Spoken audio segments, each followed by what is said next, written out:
Welcome everybody to this inaugural meeting of the E Pluribus Unum Affinity Group.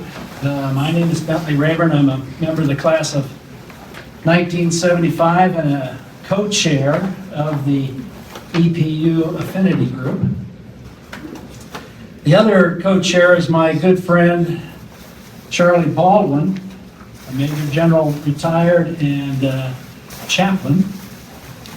At this moment, Charlie and his wife Ann are sitting out the Ian hurricane in their home in Charleston, South Carolina. But they're on Zoom with us, assuming they still have power, which I think they do. I don't know if you all knew or know Charlie Baldwin personally, but he was the Air Force Chief of Chaplains from June of 2004 through 2008. And Chaplain Baldwin wrote an invocation for our meeting this afternoon, and so I'd like to read that right here at the beginning. So this is the invocation by Chaplain Major General Baldwin. If you want to join me, please. Almighty God, we are grateful beyond measure for the freedoms we have by being citizens of the United States of America. E Pluribus Unum was our national motto for many years. We told the world that America was different, that we believed that out of many, we are one. You used our women and men in uniform to show our nation that even though we come from many different ethnic, cultural, and religious communities, we are united in serving and protecting our country and the freedoms guaranteed to us in the Constitution and the founding documents. Air Force Academy cadets and graduates have taken an oath to keep this hope alive and even asked for your help, so help me God. We need your help, Lord, to send out this critical message that these truths are still self-evident, and these truths are now under attack. We who have worn our nation's uniform and fought, and some even died to protect and defend the Constitution, want to continue to support and defend. Please use this affinity group to sound a clear note that all men and women are created equal, and that we have inalienable rights. Make us faithful to this call. Our nation's motto now has changed to "In God We Trust." We do trust you, O God, to still use the strength of the many to make us one nation under God. E Pluribus Unum, for your glory and for the benefit of all humankind. For yours is the kingdom and the power and the glory forever. Amen. Amen. So thank you, Chaplain Baldwin. We have a number of distinguished guests, general officers, grads, and spouses with us today, and I'd like to extend a welcome to everyone here. A special welcome to the president of our Association of Graduates, Mark Hilley. Mark, there. Mark's a member of the class of 97. I'd also like to recognize the president of the Colorado Springs City Council, retired Colonel Tom Strand. Tom, thanks for being here. Appreciate it. And I don't know, did Professor Ulrich, was she able to come today? Ulrich has, along with some first and second class cadets in the poli-sci department, set up an Academy Oath project. And it's a project that we in the EPU Affinity Group would like to support and encourage as much as we can. Those of us who have served in the military and those who have served in government have taken an oath to support and defend the Constitution. And I, like probably many of you, had a general sense of what the Constitution said and meant, but quite frankly, I'd never taken a course in the Constitution either in high school or while I was here at the Academy. And if we're going to swear an oath of fidelity to the ideas set forth in the Constitution, and by extension, other founding documents of our country, rather than swearing allegiance to a person, a king or a president, shouldn't we all know what's in that, what we are binding ourselves to with such an oath? And I might add that all of us have recited the Pledge of Allegiance. Some might think it's silly to make a pledge to a piece of cloth. I pledge allegiance to the flag of the United States of America. But what follows? And to the republic for which it stands. And what is that republic? Well, it's the set of ideas that set us apart as Americans and that should unite us as Americans. And those ideas are enshrined in the Constitution and our founding documents. So we're going to start off by reciting the pledge, if you'll all join me. I pledge allegiance to the flag of the United States of America and to the republic for which it stands, one nation under God, indivisible, with liberty and justice for all. Thank you. Thank you. So this is the purpose of E Pluribus Unum Affinity Group. To better understand the depth and breadth of the ideas of our founding fathers and what are found in our founding documents and in the Constitution, to which we swore to protect and defend against all enemies, foreign and domestic. To understand that is to understand what makes us uniquely American.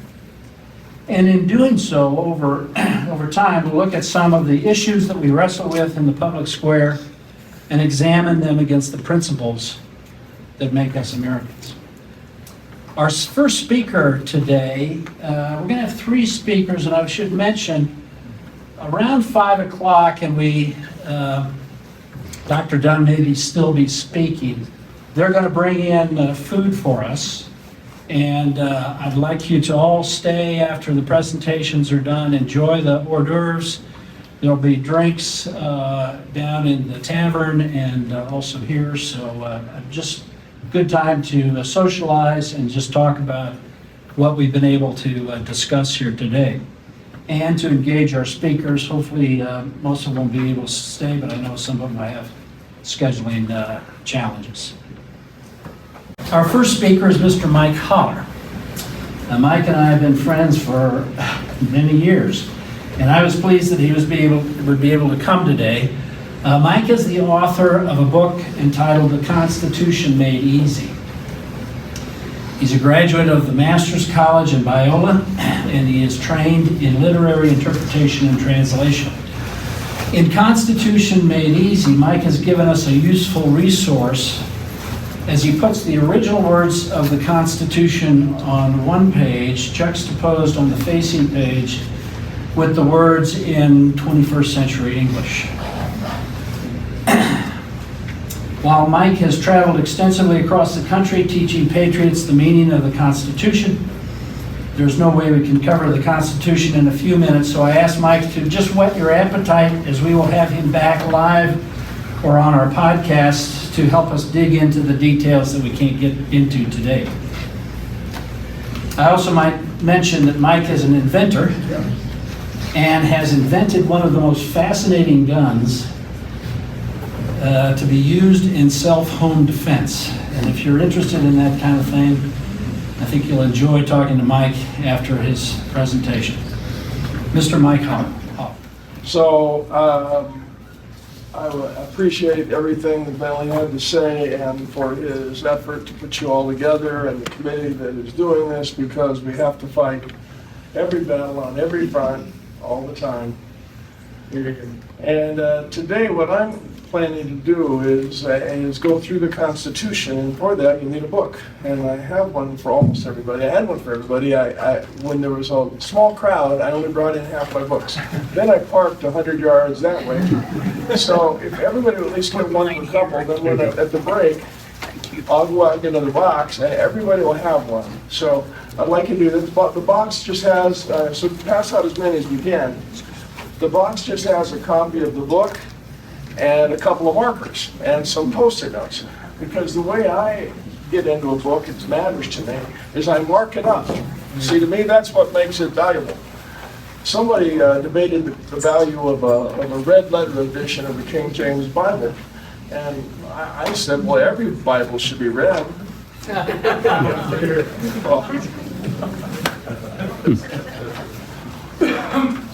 And I am humbled to be in front of all of you because I'm a pretty ordinary guy. And I know that I'm standing in front of hundreds of years of experience in military service. And I'm honored that you would have me. In fact, I feel a little bit, I think, the way Ronald Reagan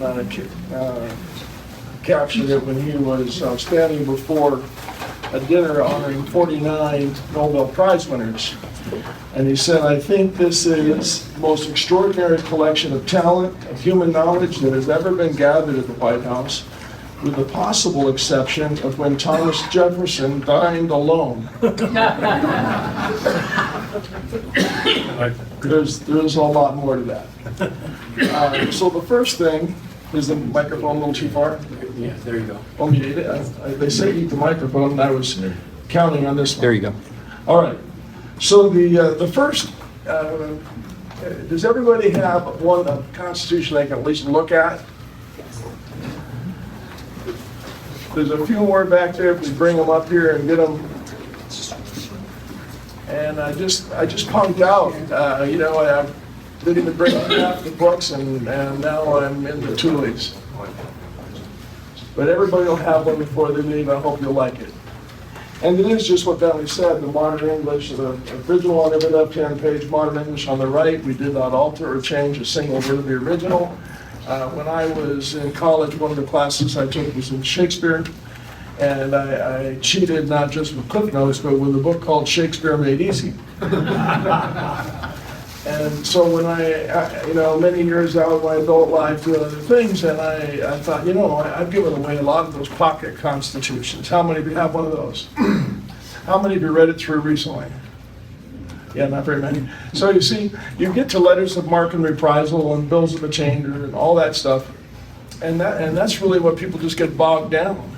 And so if we modernized it, I felt it'd be an easier read, and thousands of people have agreed. So when you get at the beginning, and if you'll open your just the front cover to the oath of office, I want to speak to that just for a little bit because Bentley really already did. An oath is a very serious thing, and I think it's a lot. I like to compare it to marriage vows. How many of you are married? Anybody for more than 10 years? 25?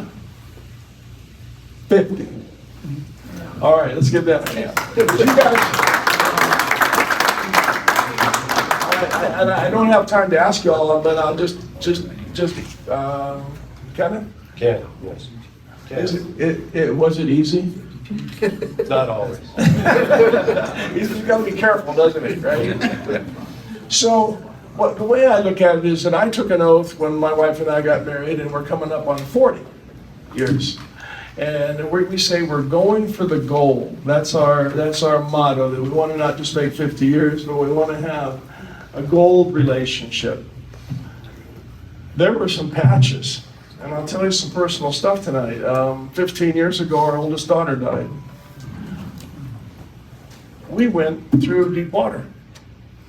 See, when I signed up for this, that wasn't part of the plan. We also adopted 6 children. Where did that come from? And when they were all pretty close together, so we were very, very busy. That was a real big change in our marriage. Lately, my wife has had a back problem that put her in a wheelchair. And it's not permanent, we don't think. She's expecting a surgery sometime soon, but she's had a couple of injections and she's on heavy drugs. And so not only the crippling effect, but the mental effect on her has also strained things. So I've had to say to myself, well, I didn't sign up for this. But the oath.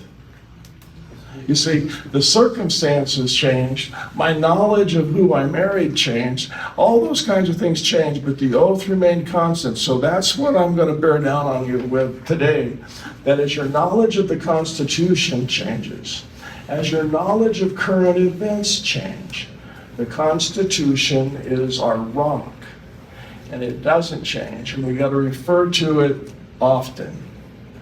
A woman will often marry a man hoping she can change him, but she can't. A man will often marry a woman hoping she never changes. And she does. Racist, sexist, everybody. All right. So let's just look at the oath. That the oath is, as Bentley said, to support and defend the Constitution of the United States. If somebody would be kind enough to get me a bottle of water, that'd be great. Would you? Thank you. We're not going to read the whole thing right now because of time. You've got it right there and you can read it. And then I'd like you to turn over to the opening of the Constitution, the preamble on pages 4 and 5. Our first Chief Justice, and a better Chief Justice than the man currently occupying the office. He was also the second governor of New York, the first Chief Justice of New York. Many other titles, an ambassador to France when they settled the Treaty of Paris. He has an astounding career, and here's what he said. Every member of the state ought to diligently read and to study the Constitution of his country and teach the rising generation to be free. By knowing their rights, they will sooner perceive when they are violated and be the better prepared to defend and assert them. The quotes I'm going to give you today are a fair sampling of the founding era.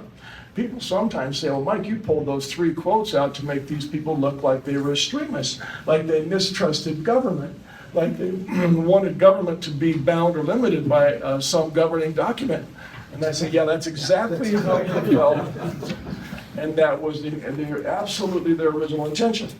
And then the next question comes up, well, what is the Constitution? Does it still matter today, even if we know what the founders thought? Thank you so much.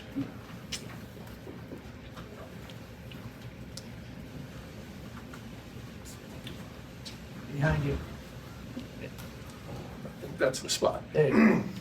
So, these are fair representations. What is the Constitution? Is it a binding agreement? And who does it bind? It is a binding legal agreement. This is the fewest possible words I can come up with. So it is a binding legal agreement between the states by which the states, created a general government for their benefit. They did not create a lord and master to rule over them. They created a servant government. So, and we'll see that in many places as we go.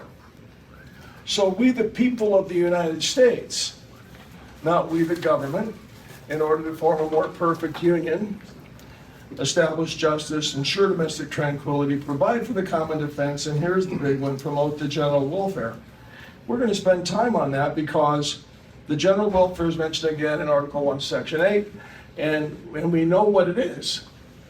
Our general welfare means the general well-being of the states. It does not have any reference at all to the individual. Next thing, Article 1, Section 1, Clause 1. All legislative powers herein granted. Pay real close attention to those words, herein granted. I asked a group of 5th graders if they knew what it meant. One little girl raised her hand and she said, granted in here? Perfect. All legislative powers granted in here will be vested in the Congress. How about the legislative powers not vested in here? They are not vested in the Congress of the United States. So here's the first indication we get of limited government or enumerated powers. The next indication we're going to get is that we're going to flip over a little ways. And I'm going to go to page 8 and look at it. I'm not going to stay there. Page 8 and 9, Section 4, times and places and manners of holding elections for senators and representatives shall be prescribed in each state by the legislator thereof. I just want you to know the governor isn't mentioned. And then over to Section 8 on page 12 and 13. This is where the powers that are granted are granted. So Congress shall have the power to lay and collect taxes and so forth for the common defense and general welfare. They could have just as easily said general defense and common welfare, and it would have had exactly the same meaning. Are you following this? There was no welfare state. Nobody standing in line for federal welfare. And we know what this means because we have some underlying documents. The Articles of Confederation give us the exact same meaning. And then there are a number of quotes of the founders. I'll give you one. And I'd like to give you at least one from, from Jefferson and one from Madison before we're done. But this one is from Madison. If Congress can do whatever in their discretion can be done by money and will promote the general welfare, the government is no longer a limited one possessing enumerated powers, but an indefinite one subject to particular exceptions.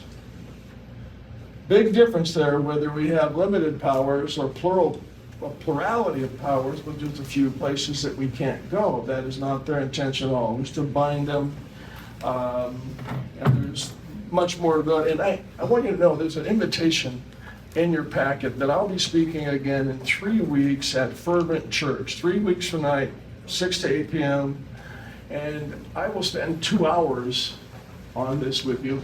So if we don't get very far tonight, just know there's some pretty good stuff coming. To regulate commerce down on clause 3, regulating commerce, I want you to look at a word that is not there. Strangulate. Strangulate commerce was not part of the deal. In fact, we can go to other passages in the Constitution and see that. If you'll skip over to page 16, Article 1, Section 9,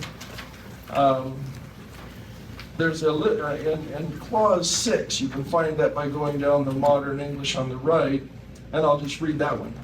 No preference may be given to the ports of one state over those of another by regulating the trade or taxes. Ships bound to or from one state may not be required to enter, stop, or pay taxes at another.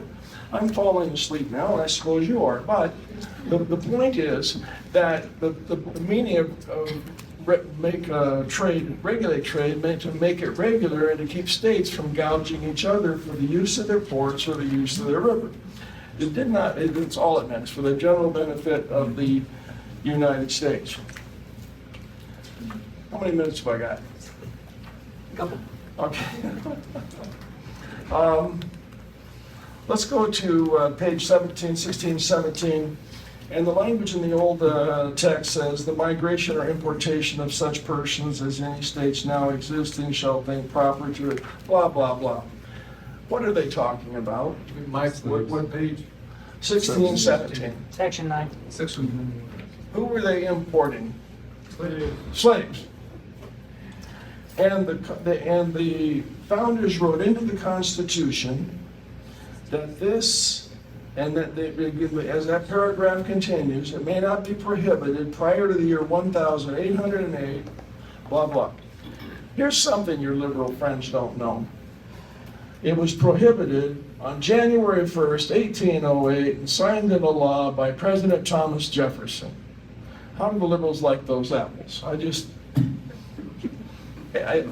I'm making it obvious at this point that I'm a conservative.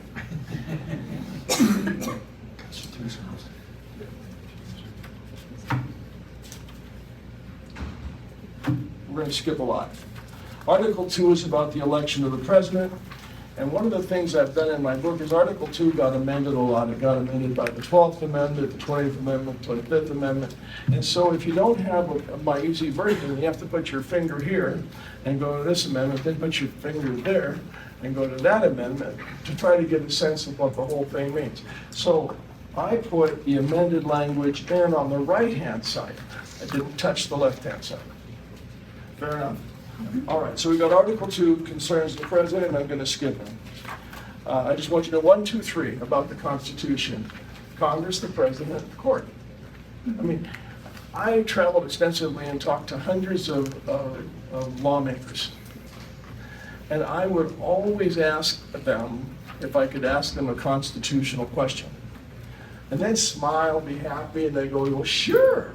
You know, I went to law school. And so I'd see how many articles are in the Constitution. They'd look at their shoes, they'd look at my shoes. And then they'd say something like, I should know that, huh? The particular problem you have if you are military or have been or have family in the military is this: you are governed by a civilian government that is entirely ignorant of our governing document. And over time, they have drifted away from it. I like to say that the military defends God and country and government and the Constitution. You defend all those things. And I have some hula hoops that I use for illustrations, so come in 3 weeks. And I hold them up where they're so concentric. I say an Air Force pilot could fly right through all of them and not even know they were slightly different from each other and never even clip a wing. Not so much now. There's a spread happening, a divorce happening between government and the Constitution, where the people end up, not certain, but I think we have to win the hearts and minds of the people so that we can draw our government back toward constitutional values. Let's go to Article 3. Told you to go pretty fast. I want you to notice this about the Article 3 is page 28. Just tell you a few things about it. We don't have 3 co-equal branches of government. I think Hannity say that all the time, and that's not true. Congress is the big branch, President is next in importance, and the courts are third. That's how they appear in order, that's how much time is devoted to them, and how much space and ink, and how the founders saw it. Just a fact for you to have. Talk to friends. And by the way, I gave you a highlighter. So if you had a highlighter, mark this thing up, put an asterisk by something you want to share with a friend. So Article 3, Section 1 tells us that judicial power will be vested in the Supreme Court and such inferior courts as Congress may ordain. But I want you to notice that they have 11 powers granted here. 11 kinds of cases that they can hear. Not called powers, but they're the kinds of cases they can hear. Only 3 of them do they have original jurisdiction, and one of those is any case where a state is a party. The Supreme Court has appellate jurisdiction in all other matters, except when they decide differently. If they decide to immediately intercede in an election in Florida, they just do. If they decide not to intercede in an election that a lawsuit that Arizona filed against the federal government, they just don't. And when Texas sued Pennsylvania and several other states after the election, and the case finally wound its way to the Supreme Court, everybody was eager to see what the Supreme Court would say about that lawsuit. And Chief Roberts did this.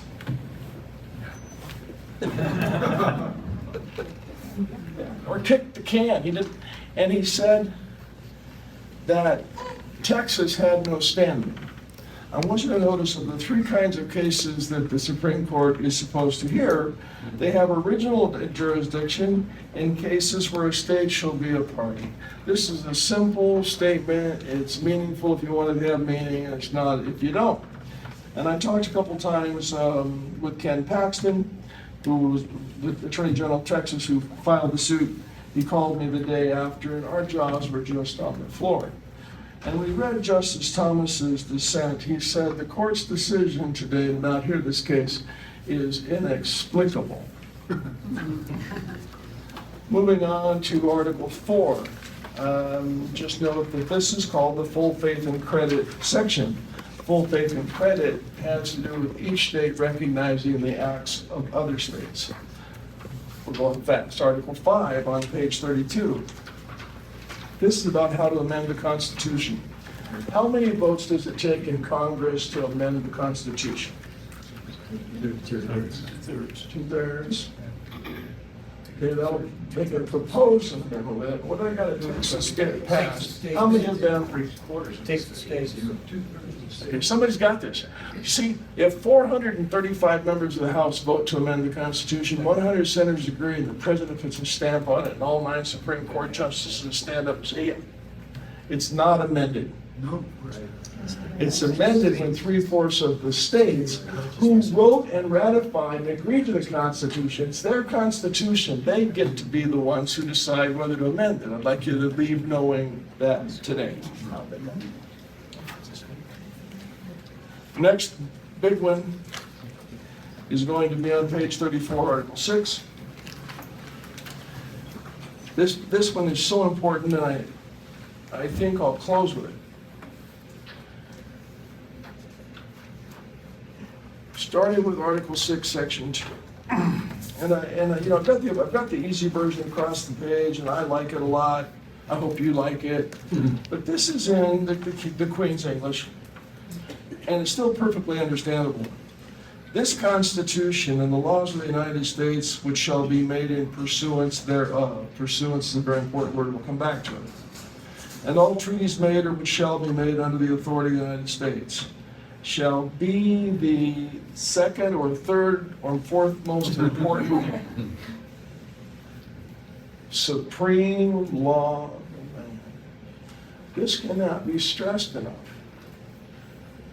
The Constitution is the supreme law of the land. Now let's be more, since they might have left us guessing if they didn't say a little more. They said, judges in every state shall be bound thereby. Okay? And anything in the Constitution or laws of any state to the contrary, notwithstanding. I've got a quote from Alexander Hamilton on that. I want to burn this one in. He said that a law made by Congress which is not authorized by the Constitution, quote, would not be the supreme law of the land, but would be a usurpation.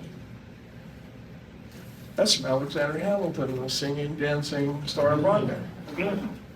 So, and every founder said the same thing, that the Constitution is the supreme law of the land. It's meant to be understood as it was written.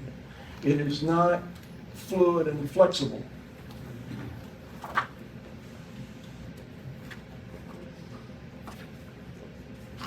Back to limited government, I just want you to notice that in Article 1, Section 8, the founders listed the powers the government has.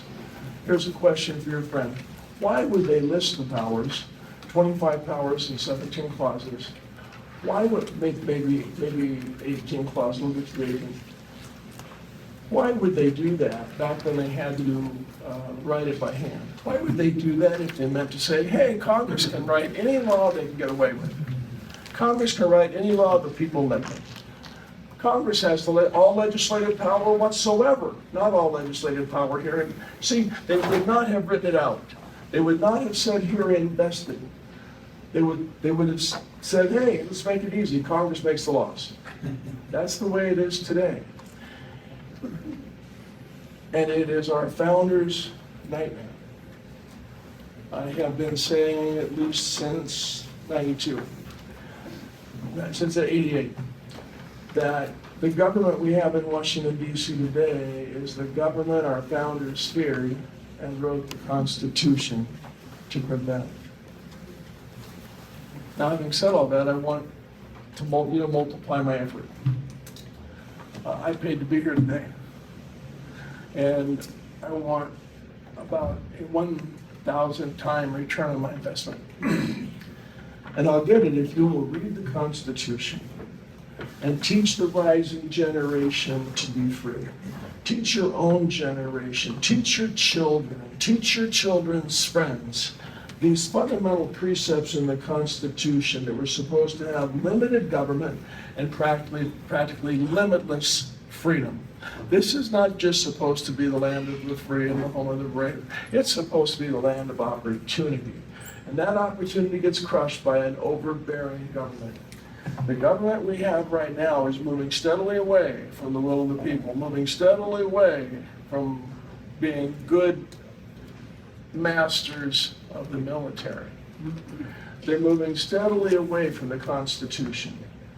And all of you who've taken an oath will need to reevaluate that a week at a time. Your oath may require something different of you in the future. And I ask you to think that through deeply.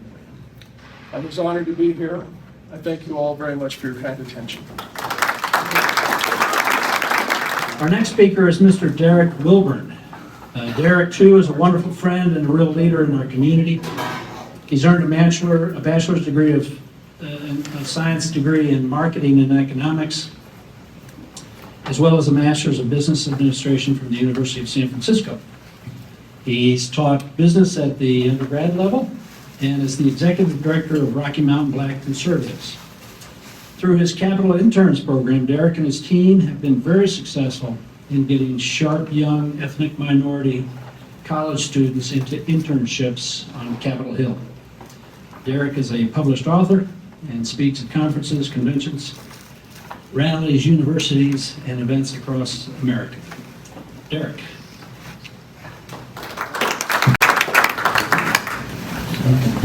Thank you, sir. So Bentley, before you sit down, Bentley, come back up here. I have to share one thing. So Bentley, tremendous friend and great patriot, asked me to speak. I said, of course.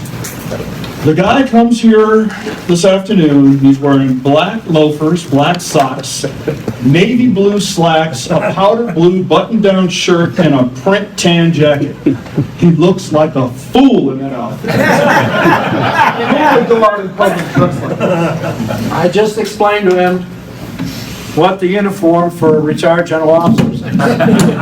Derek would make an exceptional retired general officer. I can't believe you wore that outfit. But as long as I'm picking on Bentley before we get started, I do have to tell a quick story because this is one of my favorite things to do, is to embarrass people in public when I can. My mom lives here in town. She's 89 years old. She'll be 90 years old next month. And I had a chance to take Bentley over to visit with my mom here a couple of weeks ago. And we're sitting in the living room having a really nice talk, and there on the coffee table in between us, she's got one of those decorative bowls full of nuts. Brazil nuts and whatever and stuff in her. And as we're visiting, out of the corner of my eye, I keep seeing Bentley, doing this number here, right? He's digging in. And after about 10 minutes or so, I look over there and this bowl is empty. So now I'm thinking, she puts it there to be decorative, not for a guy to come over and make a meal out of this thing. So there's nothing in it now but salt powder. So I said, Mom, I'm sorry, but Bentley just finished your bowl of nuts. And she looks at Bentley and she says, that's okay, sweetheart. She says, I can't eat those things anyway. See, I don't have any teeth anymore. So what I do is I just suck off all the chocolate, then put those nuts right back in the bowl. Didn't happen. I was born a poor black child. And, it's when you tell, I've learned with that line, you've got to know your audience, right? I said that on a college campus a couple of months ago. I was born a poor black child. Crickets. He just looked at me. I was like, you people have never seen The Jerk? Nothing. Steve Martin? Nothing. No idea. I was born a poor black child, and I say that to say this, because I am, without a shadow of a doubt, one of the several hundreds of millions of most fortunate people in the history of planet Earth. I was born in this nation. I love this nation. I wouldn't trade living here or having been born here for anything in the world. So Bentley kind of set this up as a constitutional talk. I'm going to throw him a curveball and dismiss with the Constitution and talk about something that I want to talk about instead. And we're going to talk about race, because you're sick of hearing about race. I'm sick of hearing about race. Are we moving away from being a nation divided by skin color or back towards it? We're going back the other way. And I have the ability to do something that you do not, and that is view the world through the eyes of a black man. I cannot view the world through the eyes of a white man, right? That's impossible. But I say this, and people in certain circles hate when I say it, but I'll say it because it's the truth. My ancestors were brought to this country against their will. I'm a descendant of the transatlantic slave trade. I am not a victim of slavery. I am a beneficiary of it. Now, that's not to dismiss slavery and to say that slavery was good and to act like it, it was a horrible thing. No human being should own another human being. It is the ultimate atrocity. But because my ancestors were brought here against their will, I was born in Illinois, educated in California, and now have raised and lived with a beautiful family in Colorado. And I would rather be an lower class citizen of Colorado than a upper class citizen of Ethiopia any day. So I am not angry with this country because of slavery. I benefited from it. Now, are the remnants of slavery still embedded in certain systems in our nation and need to be rooted out? I think an argument can be made that that's probably true. But the way it's being done and analyzed through what is currently and commonly being referred to as critical race theory, CRT, is, in my opinion, the wrong way to go about it. And I'm not necessarily tying that to the Air Force Academy or to any of our military institutions, although there are vestiges here and on every school campus, I believe, in the nation right now. I'm talking about our nation culturally, not necessarily USAFA specifically, because I don't know exactly what's going on in USAFA. I'm not a student here. My oldest son was. He is a 2018 graduate, currently flies KC-135s out of Fairchild in Spokane. But the idea that, I ask myself this question, and I know a lot of you ask yourselves this question: when do we become a post-racist nation? When does that happen? So when I look around this country, what I see is I see beauty and opportunity everywhere. I see a land full of people, the majority of who vote, twice voted for a black man to be their president. During that presidential administration, we had 2 consecutive black secretaries of state. No, 2 consecutive black attorneys general. During the previous administration, we had 2 consecutive black secretaries of state, Colin Powell, Condoleezza Rice. We have black mayors, senators, House representatives from coast to coast. We have black millionaires in this nation. We now have black billionaires in this nation. We have Dr. Martin Luther King Day as a federal holiday, and rightfully so. We have Black History Month, a whole month set aside. Now Juneteenth is a federal holiday. At what point do we say, you know what, all these efforts at atoning, we've made enough effort, let's stop looking at skin color and start looking at content of character. That's where we need to be. The idea that I cannot be, or my children cannot become what they cannot become because America is holding them down and keeping them back, is simply not true. We had a black president twice, and you can't advance any further in this nation than that office. My son entered the academy in 14, graduated in 18. And as he was a little boy, he made a decision when he was a little kid that he wanted to come here. We moved here when he was 4 years old, and you do the typical tourist stuff, and you go to focus on the family, and you come to the Air Force Academy. And he was a little 4 or 5 year old kid, 5 years old. And we're up on the Tizo, and he sees all the statues of the airplanes and sees all the guys walking around in their snappy uniforms and everything. And he said, "Wow, Dad, this place is awesome. You think I can go to school here?" And I said, "Of course you can. That's not going to be easy. They don't let just anybody in here. You have to make some sacrifice, what have you." That's all he needed to hear. And he started getting his life together from the age of 5 years old to go to the Air Force Academy. And when his friends were running around, fooling around, getting in trouble, being idiots, he's home doing his algebra. He's home working on chemistry. He's taking physics in school instead of underwater basket weaving. And he volunteers for a local charity that repairs dilapidated bicycles and gives them to the homeless to build his resume for community service. And he gets on the camera crew at church, and he's working the camera 2 services every Sunday. And he's in Civil Air Patrol and earns that Amelia Earhart Award and advances through the ranks there. He starts doing the things he needs to do to get into this institution. And he got into this institution, and he graduated, and he earned his wings, and today he's a pilot, and he's got a tremendous life ahead of him, and he's purchased his first home, and he has 2 automobiles that he bought with cash, and he's no debt other than his mortgage. He's getting it done, and he's black in America. So I don't want to hear this nonsense that you can't get it done if your skin is the wrong color in this country, because I know better. I see evidence of it in my own home. This country, while imperfect, nobody claims America is perfect. We all know we have issues, we have problems, that's inevitable. Every country does. But when I see people of color around the world, here's what I see people of color doing. These people fashion boats out of bathtubs and tires that they stole off of a trash heap. Put that thing in the water and risk being eaten alive by 12-foot-long fish just to get here. Nobody does that in order to reach a land of oppression. Nobody.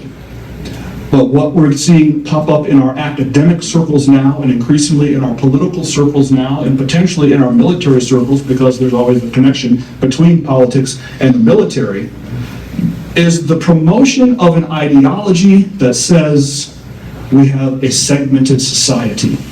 And we're re-segregating America, and putting the gay ones here, and putting the women here, and putting the brown ones there, and putting it's re-segregation, which is going away from what Dr. King envisioned for this nation. And it's simply unhealthy. So critical race theory is a contemporary outcropping of the Marxist ideology written and espoused by Karl Marx, which segregated society essentially into two halves, the proletariat and the bourgeois. Now they are segregating society into two halves, the oppressed and the oppressors. The oppressors are the Caucasians, are the white people, are most of you in this room. By virtue of the fact of the womb from which you came, the one thing over which you have no control, and nobody can control who your parents are, you are a member of a class of society that is oppressing people of color. We, people of color, on the oppressed side of the equation, have to work harder, struggle more, and are victims of systems that are designed to keep us in some form of oppressed state. The idea of oppressors and oppressed. So what CRT is doing, it seeks to eliminate race as a biological function and replace it as a function of those who are people of color. Simply, you eliminate the fact that there's color involved. They are in an oppressed class of people who are not privileged. Now, there may be some truth to that. You just heard how I feel about it personally, but how I feel about it and how you feel about it, I can't tell you how you feel about something.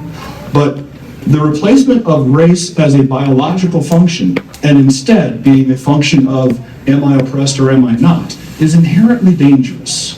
Because when you have an oppressed class of people, or when you tell a class of people they are oppressed, you're crushing their spirit. I did the exact opposite with my children. Why would anybody want to tell anyone, let alone a child? And when you're in the academy, you're still a child. I mean, I'm at the age now where I can call 19 and 20-year-old kids. You reach a certain point when your cadets come over and they're not 20 years old, they're kids. I've arrived there. Why would anybody want to tell a child that you are oppressed? Or conversely, that you are a part of a society that is systemically engaged in oppressing? Why would you put that on children? Why would you put that on anybody? So I didn't. What are you playing Pac-Man over here? Are you playing Galactica or something like that? I would never, ever want to do that to anybody, let alone people whose minds and opinions are still being formed. They're not yet quite fully developed in terms of what they are saying into a microphone that's not even turned on. Is this? I don't know what happened. All right, well, if it comes, hey, there we go. Frederick Douglass. Frederick Douglass is one of the greatest thinkers in American history, in world history. Someone asked Frederick Douglass, and Frederick Douglass, for those who don't know, he lived in the mid to late 1800s. Somebody asked Frederick Douglass how we, as a government, and granted, this is post-emancipation plus a decade or two, right? Very different America. You didn't have blacks living in $800,000 homes on the hillside, right? This is a quote from Frederick Douglass. everyone, no, it's just not out. Quote, everyone has asked the question, what shall we do with the Negro? I have had but one answer from the beginning. Do nothing with us. Your doing with us has already played the mischief with us. Do nothing with us. If the apples will not remain on the tree of their own strength, if they are worm-eaten at the core, if they are early ripe and disposed to fall, let them fall.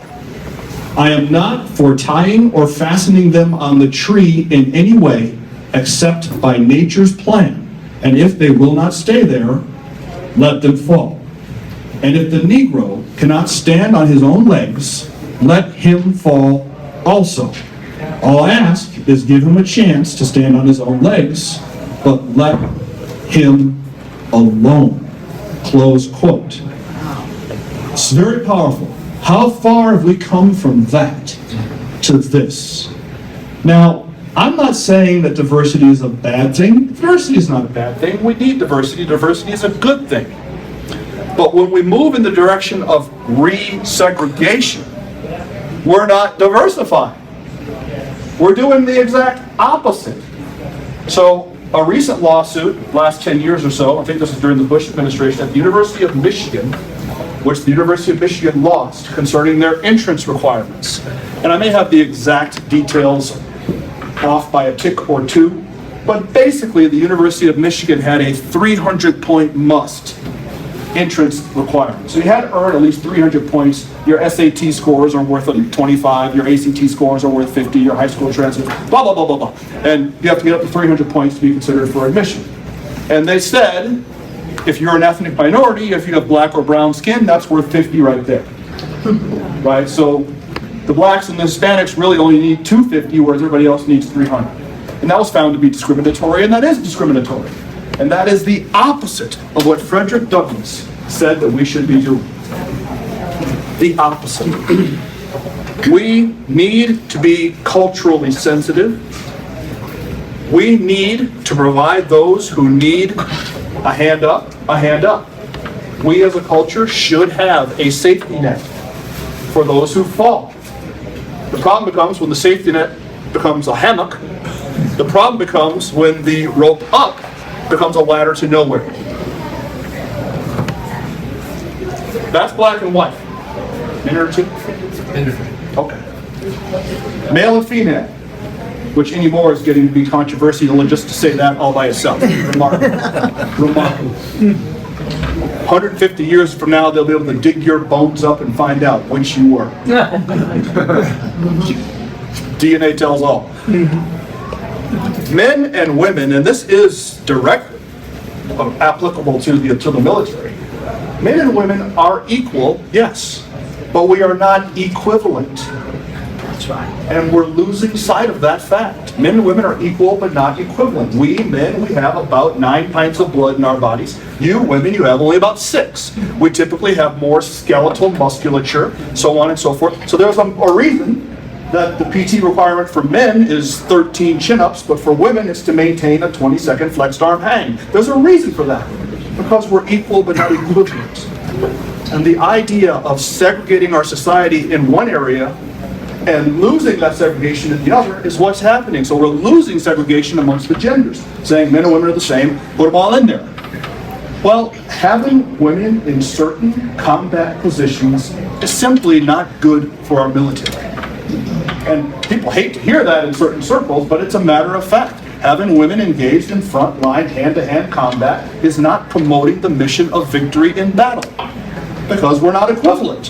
Having women making all the decisions and pulling the strings up in the air-conditioned buildings in intelligence makes sense, because they're smarter than we are. But generally speaking, we can run faster, jump higher, pick up more weight. We're equal, we're not equivalent. Not the same thing.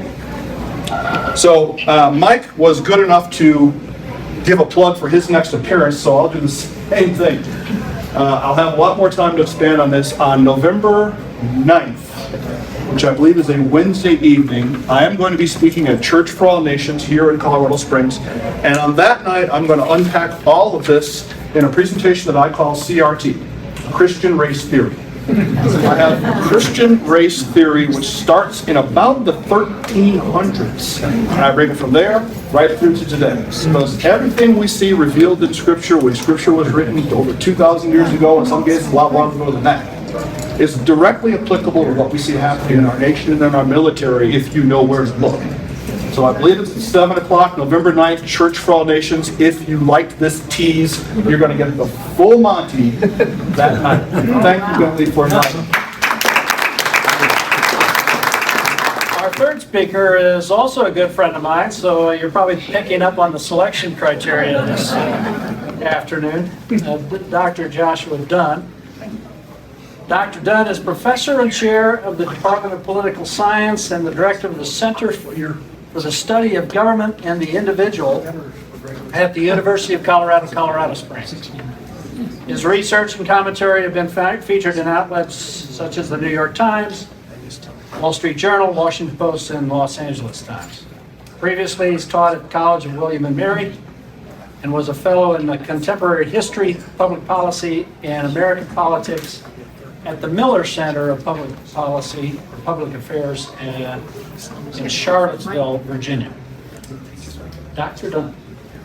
So I'm honored to be here. It's been a difficult act to follow up on, but I gave Bentley a title for my comments, which was Free Speech and the False Gospel of Cancel Culture. And so I want to give some preparatory remarks about what I mean by cancel culture. Then I want to say some things that I'm against, not against. Then I'll talk about why it's both the best of times and the worst of times, to paraphrase Dickens. So what I mean by cancel culture, and by cancel culture first, I think this is bound up with many other issues that we see in our country today. Critical race theory, sometimes DEI initiatives. I'll say a little bit about that, my own activity with some of those. Identity politics, also what sometimes people call the Great Awakening. And cancel culture, though, is really, I think, central to this. So by cancel culture, I mean seeking to isolate, intimidate, deplatform, and punish those who disagree with you. It's a spirit of censoriousness. And I think this is a serious problem for a republic such as ours, which depends on both a constitution that protects freedom of speech, but also a culture that protects freedom of speech. So if you're interested in this and want more details on it, I won't go through all of this, but Jonathan Rauch of the Brookings Institution has come up with a good checklist of what counts as cancel culture.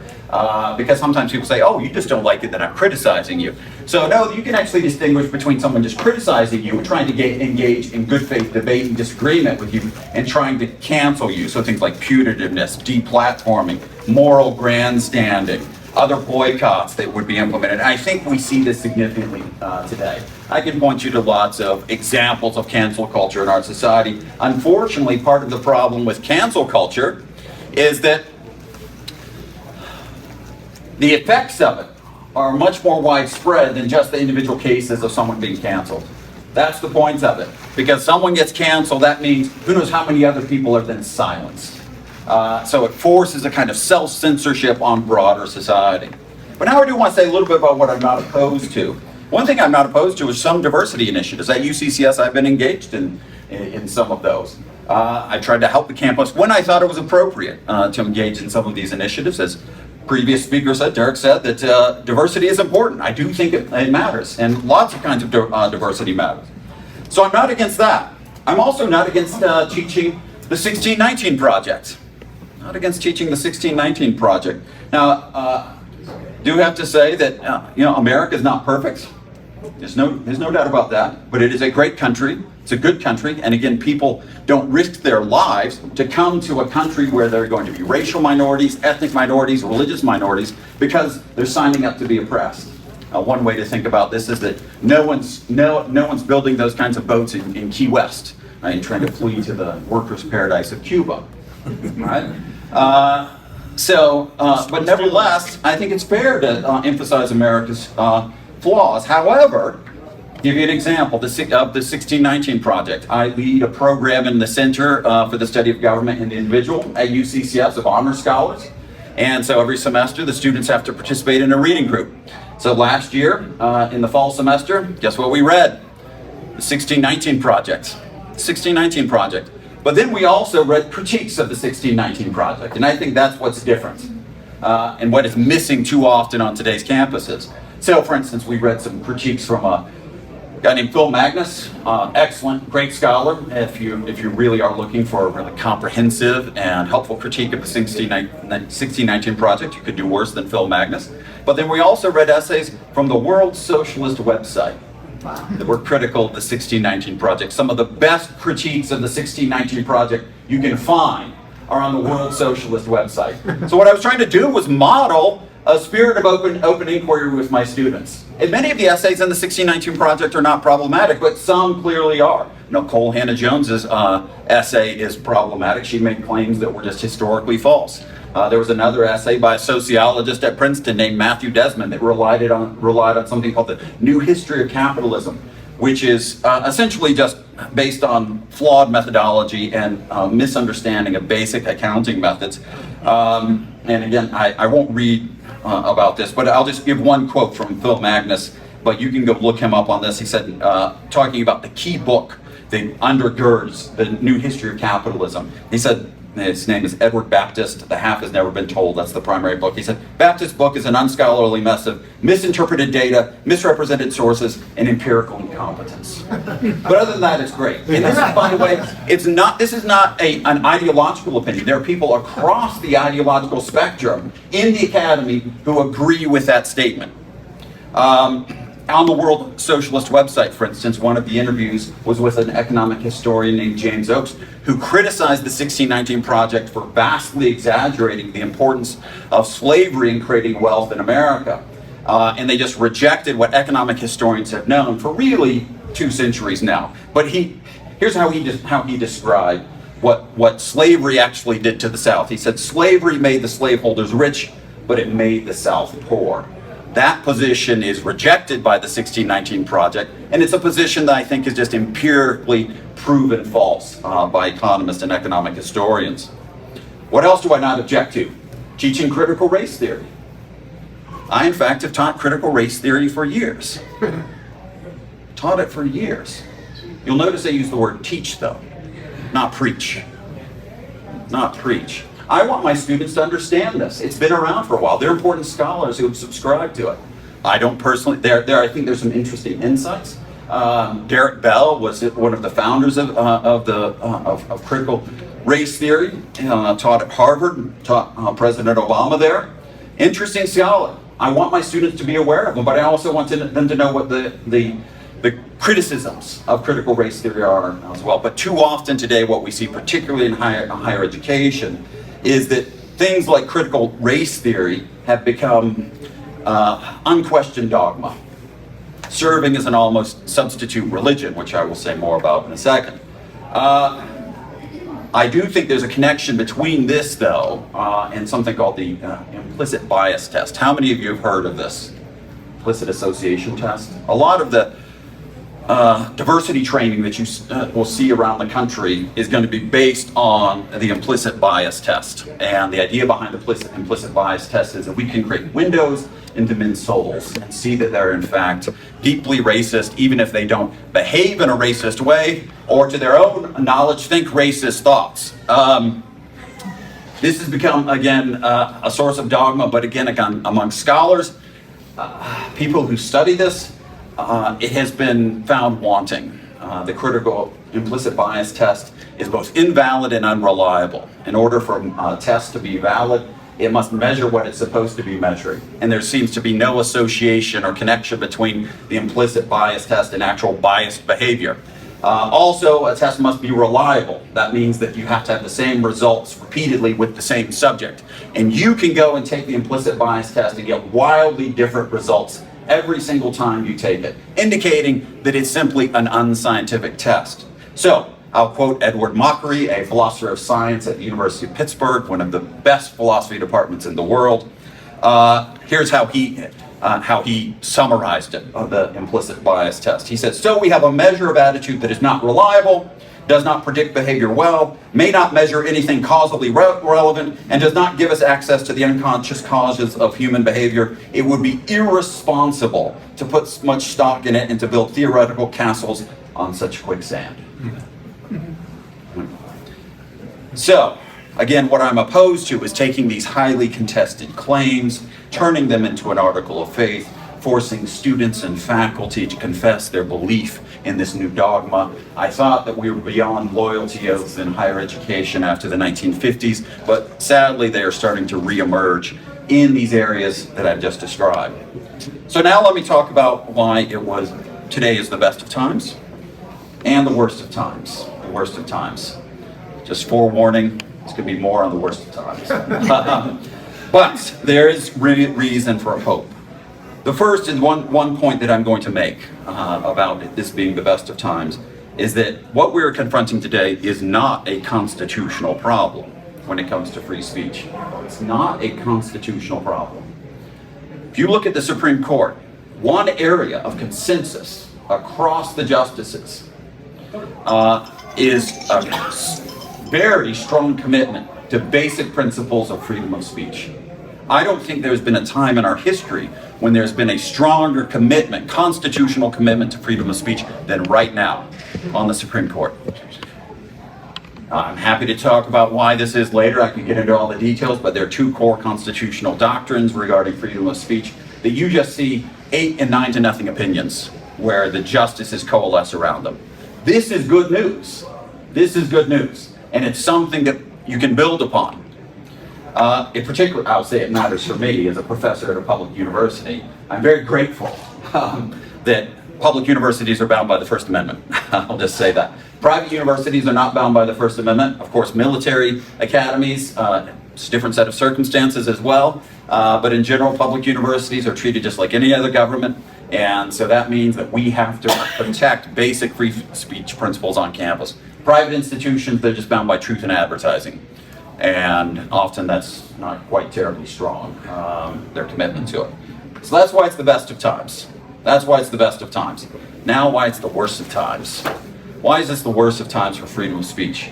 Well, the first reason is that it's always the worst of times. It's always the worst of times because there's a spirit of censoriousness that you've always seen in American political life. Throughout American history. But as I'll say, I think this gives reason for optimism. So where do we see this? Has anyone read Alexis de Tocqueville's Democracy in America? This is the best book on democracy and the best book on America ever written. And it's not really about democracy or America, it's about how to preserve freedom in an egalitarian age. That's what it's about. Now I'm going to read something that he wrote in 1835. And if this doesn't sound prophetic to you, I don't think you've been paying attention. All right? Maybe not the major prophets, but minor prophets, right? I mean, that's where you could put this.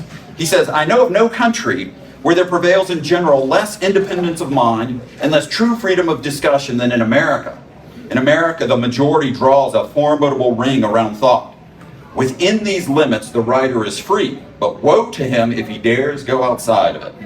It is not that he has to fear being burnt at the stake, but he is exposed to all kinds of execrations and daily persecutions. A political career is closed to him. He has offended the only power which has the capability of opening it up to him. Everything is refused to him, even glory. Before publishing his opinion, he believed that he had partisans. It seemed to him no longer that he has any now, that he has opened himself up to everyone, because those who condemn him express themselves loudly, and those who think like him, without having his courage, fall silent and withdraw. He gives in, he bows in the end beneath the effort each day, and he becomes silent again, as if he felt remorse at having told the truth. Yeah. Chains and executioners, those are the crude instruments which tyrants formerly employed, but in our day civilization has perfected even despotism itself, which seemed to have nothing more to learn.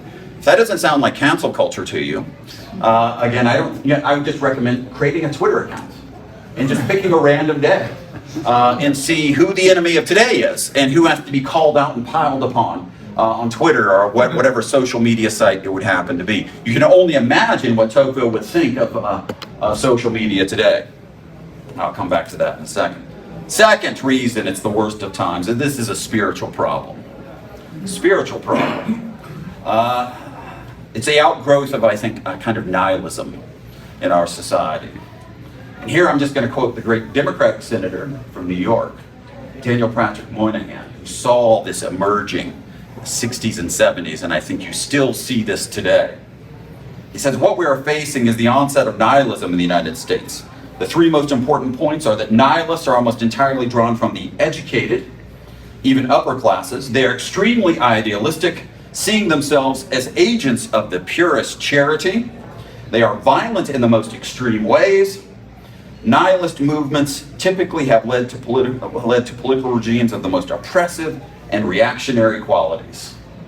This is what he was witnessing again in the 60s and 70s. I think you can see this emerging again every 10 to 20 years in America, and I think you can see something similar today. So I would say, how do you see this in what I described earlier with these ideas that are all kind of connected to cancel culture, how they represent a kind of religious movement? Well, I think you can see that they have a doctrine of original sin. It's a doctrine of original sin, bias and privilege, the original sins. They have a priest class, the woke. They have ritual worship, communal confession of privilege. They have holy scriptures, the books by Robin DiAngelo, Ibram Kendi, etc. And then you have the last judgment, cancellation. Cancellation. You actually see these people, and you might think this is just kind of strange. You can go on Twitter and see these people using religious language to describe what they're doing, how they're rooting out their own sin and then rooting out the sins of others. I know nothing more religious than believing that those who walk in darkness must be brought into the light, which is what many of these individuals are doing. Third reason, it's the worst of times. What we're witnessing is a function of political and social equality. Again, this is actually kind of good news, but it also means that it's going to be an ongoing problem, that there's no permanent cure for these problems. I'm going to quote Alexis de Tocqueville again, because again, I think that you see part of what's going on is that America has not yet reached the last stage of perfection, and this makes people angry. And so then this drives some of their activity. This is what Tocqueville said. He said, when inequality is the common law of a society, the greatest inequalities do not strike the eye. When everything is more or less level, the least inequalities offend it. That is why the desire for equality always becomes more insatiable as inequality increases. Next, why it's the worst of times. It's a function of prosperity. It's a function of prosperity. Part of the reason that people have time to engage in some of this is precisely because the Constitution created a system of government where people are free to use their talents in ways that are extraordinarily economically productive, that make their lives and lots of other people's lives better off. And then this liberates you from the harsh reality that most human beings have lived under for almost all of human history. So again, I'm going to quote a great political scientist, Ed Banfield, who taught at Harvard, who I think captured this well. Here's how he described it. Again, this was back in the 70s. He said, as the economy becomes more productive and social arrangements more decent, the well-off, and among them the youth especially, become more restless and more intolerant of the continued failure to achieve social perfection. Demonstrations, confrontations, protests, dialogue, which we hear repeated calls for now, and so forth, are bound to be more frequent as the middle and upper classes grow and more, and people have leisure to act upon what the Judeo-Puritan tradition tells them is a positive obligation to make society over. No doubt most of the blood spilled by the middle and upper classes will be steer's blood, carried for the purpose in plastic containers. Again, a powerfully prescient man. Then finally, why it's the worst of times, technology. I do think social media technology just takes all of this and makes it so much worse. I can't imagine our worst enemies designing a better platform than Twitter to sow division and discord and disagreement in our society. Truly is a, well, I'm on it, but it's just, it's a place where I go for despair.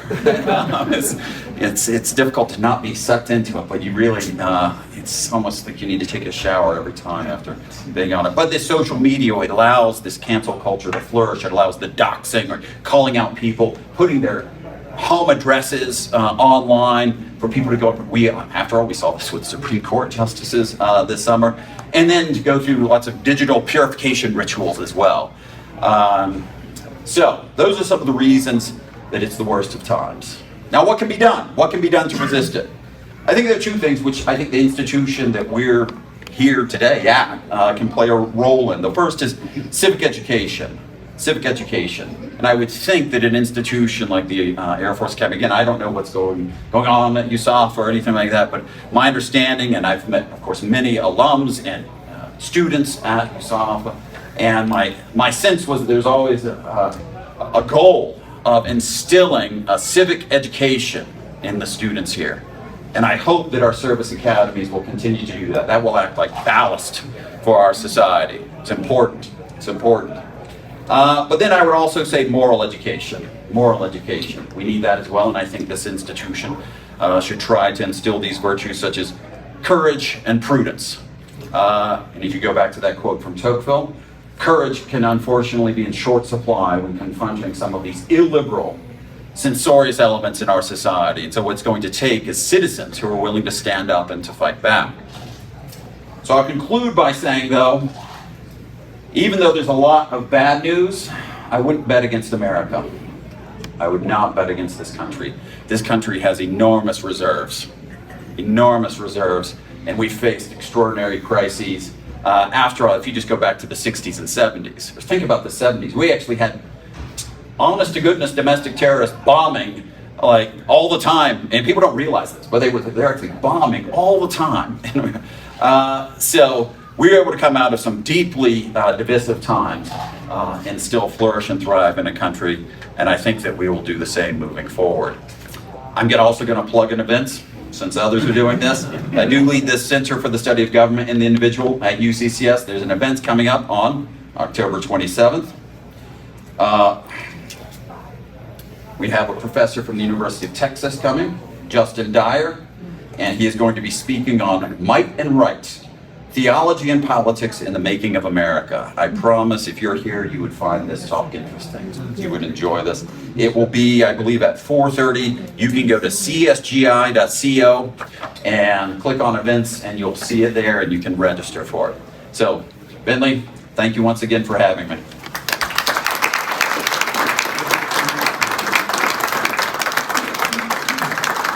Mike and Derek and Josh, for their great presentations. This is exactly what we wanted our kickoff event to be, and I'm just grateful for all of you who have come here in person, and for those of you who connected with us online. We're grateful for that. We've got food and there's drinks down in the tavern that you can bring back. I encourage you to enjoy that. I don't want to take it home. Mike and Josh have left some things on the tables. Make sure you take advantage of that. I'd also like your feedback. You can find our website through the AOG page. You go to the Academy Association of Graduates, and anybody can do that. You don't have to be a grad. Click on grads, it'll drop down, and the affinity groups will be on there. At the bottom of that page will be our E Pluribus Unum affinity group. You can click on our web page and leave us feedback. We're just starting our journey here with this affinity group, so we have a lot to do to reach out to our Academy community with resources and education on the Constitution and our founding document. We've got a great start right here today. I'd like to thank our speakers once again and our leadership, Chaplain Major General Baldwin, class of 69, Rich Haney, class of 74, Jack Stewart, who's here, class of 85, and his wife, Patty Stewart, class of 87. I want to thank Diane and the golf club staff for their help in putting on the event.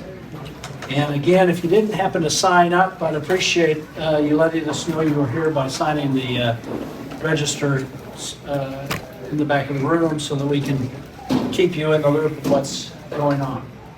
And we'll also send out some information about all three of these events that were mentioned tonight so that you can avail yourself to them if your schedule permits. So thanks for being here. Thank you very much.